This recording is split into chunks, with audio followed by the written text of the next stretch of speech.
সালামু আলাইকুম। সাথী ডেইলি ব্লগে থেকে বলছি আমি সাথী আক্তার। আজকে তোমাদের সামনে একটা ভিডিও নিয়ে হাজির হয়ে গেলাম।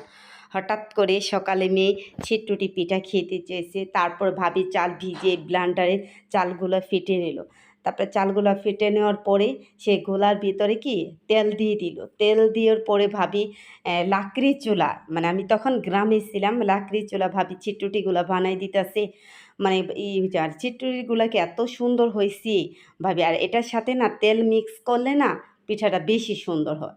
এই কারণ ভাবি ওটার সাথে তেল মিক্স করছে, যখন তেলটা গুলাইছে তখন হয়েছে, গোলাটা যখন করছে তখন তেল মিক্স করেছে, ওইটা আমি অফ ক্যামেরা করছি, তেলটা মিক্স করছে। তখন ভাবি চিটুরি বানাই দিলে, আমি আবার তখন দাঁড়ায় দাঁড়ায় দেখতেছি, আমাকে ভাবি চিটুরিগুলো অনেক সুন্দর হয়েছে।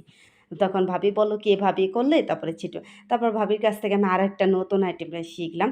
ভাবি কী করলো, মাঝখান থেকে একটু করে দিল, ওভাবে পিঠাটা উঠাইতে অনেক সুন্দর হয়।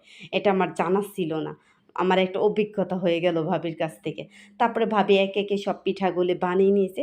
তারপরে এই যে পিঠাগুলি দিল, মেয়ে খাইতাছি। আজকে এই ভিডিওটা